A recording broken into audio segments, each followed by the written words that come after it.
Bueno, y estamos aquí, lo habíamos anticipado, Yanina Massa, ella es psicopedagoga. ¿Cómo estás, Yanina? Hola, Bienvenida, Cecilia, gracias por por la venir. invitación, gracias. Bueno, empiezan las clases y por ahí hay gente que dice, ¿cuál es el rol de una psicopedagoga? ¿En qué me puede orientar? ¿En qué se han especializado los psicopedagogos? Bueno, los psicopedagogos estamos muy asociados a lo que tiene que ver con las problemáticas de aprendizaje generalmente, ¿no? Si bien hay muchos equipos dentro de los colegios en donde también tiene un lugar el psicopedagogo dentro de la orientación institucional, los que hacemos trabajo individual o práctica clínica, nos orientamos más a aquellos chicos que presentan desafíos o una condición que de algún modo obtura su posibilidad de aprender. Y nosotros junto a la familia, junto a otros profesionales y a los colegios también, generamos herramientas que intentan compensar esos desafíos para que todos los niños en cualquier condición puedan aprender. Ese es un poco el rol general, ¿no? Claro. Después hacemos un millón de cosas más. Un millón de cosas más, es verdad. Pero pensaba cuando hay un integrante de la familia, un niño que tiene que arrancar la escuela y tiene una cierta dificultad en lo que sea, en el habla o en la comprensión o en la lectoescritura o en el ámbito que sea, se genera antes, en los días previos al comienzo de clase, familiarmente, uno ve esa cosa de la familia o los papás que se presionan ellos mismos y eso sin querer se transmite al nene, ¿no? Sí, por eso es importante lo que vos decís, como equipo, contener a esa familia. Sí, el trabajo siempre, idealmente, debe englobar al entorno, ¿no? Siempre que hay un niño que presenta una condición determinada, hay un entorno al cual psicoeducar. Hay un entorno al que tenemos que incluir dentro de la dinámica de trabajo para contarles, informar, dar toda la información posible a los papás, que son quienes están en la primera línea de batalla, digamos, claro, ¿no? Y quienes acompañan a ese niño un montón de horas de su día y quienes, usando las herramientas adecuadas, le van a proporcionar muchas ventajas. ¿Qué cosas a tener en cuenta ante el comienzo inminente de clases? Bueno, algunos colegios ya han arrancado. ¿Qué cosas a tener en cuenta? O por ahí no nos hemos dado cuenta que nuestro hijo tiene alguna dificultad. ¿Qué hacemos primero? Porque los papás se desesperan. Sí, hay como dos líneas, ¿no? Por un lado, aquellos que tienen temor al diagnóstico o temor a la consulta por temor al diagnóstico. La negación. Sí, incluso a veces asesorados también en esto de la espera, ¿sí? De esperar que conforme avance el desarrollo, la situación de ese niño se modifique. La verdad es que a veces sucede, pero muchas veces no. Yo siempre lo que sugiero a un papá que tiene una inquietud es que haga una consulta, porque la evaluación o la consulta nunca va a restar ni a ese niño ni a ese entorno. Muy por el contrario, va a aportar mayor tranquilidad, porque ya la duda es un problema en un entorno familiar. Claro, y a veces la duda no surge de la familia, sino a veces surge de alguien externo, un amigo, un tío, una amiga que es docente y ve algo. Hay que buscar la forma, la manera de que se acerquen a la consulta, porque si no es mejor. Por supuesto, porque una vez que se instala la inquietud, hay esto que vos marcabas, ¿no? Esto de generar un condicionamiento en el desarrollo de ese niño, ¿sí? Por entender que algo está pasando o que podría estar pasando.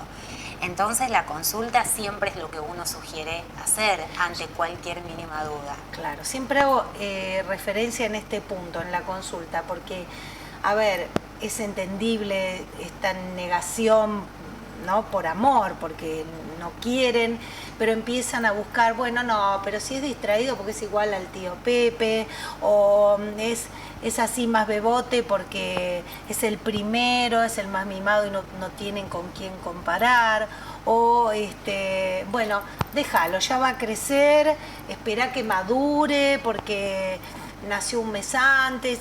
Todas estas cuestiones que se va dilatando la atención de ese menor. Por supuesto, esto a veces es verdad, digamos, estas fundamentaciones que tienen los papás a veces son reales, pero lo cierto es que ¿cómo sabemos? ¿No? Solo un diagnóstico adecuado, un proceso en donde se analizan ciertas variables del desarrollo son las que nos dan mayores garantías, ¿no? De entender que, bueno, las cosas están dentro de los parámetros normales o hay algo a lo que atender, porque esto es importante. Todo lo que nosotros anticipemos en el desarrollo de un niño, todo lo que podamos hacer antes de que el síntoma sea muy manifiesto o esté instalado, es fundamental, porque el cerebro tiene tiempos, el cerebro de un niño también, así como, como nosotros a veces los que hacemos neurociencias tenemos una mirada muy crítica de cómo se alfabetiza hoy, ¿no? Esto de permitir que haya un bloque alfabetizador, que los chicos pueden alfabetizarse hasta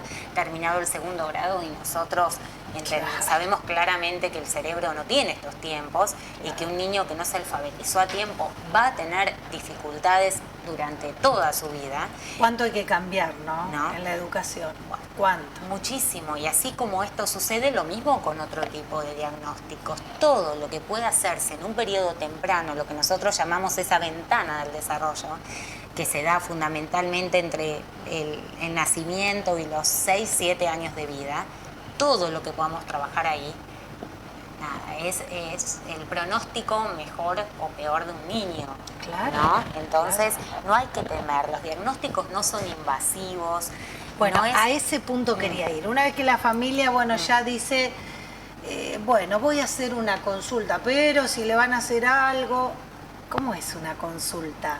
Una consulta es un espacio fundamentalmente de escucha, donde recibimos a los papás y estamos abiertos a escuchar todo el relato de la historia de ese niño, y donde nosotros hacemos algunas preguntas puntuales que tienen que ver con buscar o ya empezar a entender si existe la posibilidad de que hubiera alguna dificultad o alguna condición que altere el aprendizaje de ese niño, y después, con acuerdo de los padres, comenzamos un proceso de evaluación neurocognitiva, que allí el niño, dependiendo de su edad, está en un espacio donde siente que juega, pero en realidad está haciendo actividades cognitivas, que así son los test. Los test tienen forma de juego cognitivo, de desafíos, y bueno, con los resultados y la forma de respuesta de ese niño vamos teniendo datos cuantitativos y cualitativos. Ustedes como profesionales. Como profesionales, claro. Que luego nos llevan a determinar, a quedarnos tranquilos o a empezar a pensar más concretamente por dónde podría estar, por dónde podríamos responder a la inquietud de la familia, y luego se hace una devolución con estos papás, una vez terminado el proceso de orientación, ¿sí? Pero para el niño es un espacio donde uno cuida mucho de cómo juegue. la pasa, ¿no? Claro. Por lo menos así lo entiendo yo. ¿Qué cuestiones se detectan en esa consulta, por ejemplo?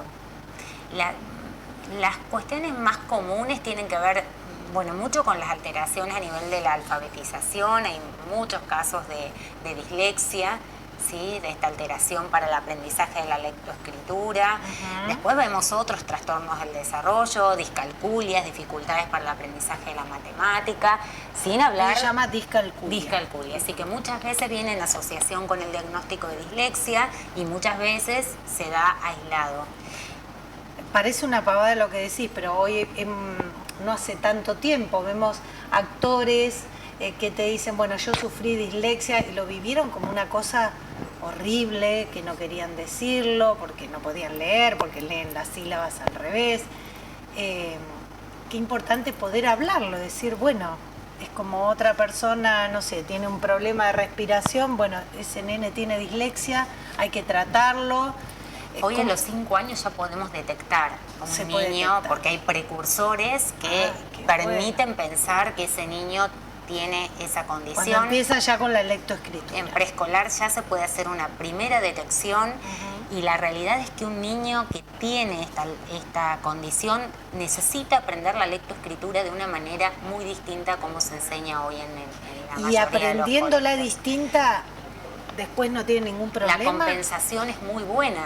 Sí, hay diferentes tipos de dislexia, hay dislexias más profundas, en fin, pero la verdad es que a tiempo la compensación es maravillosa cuando el niño puede acceder a un método que le es propio, la forma en la que él puede aprender a leer y escribir. ¿Sí?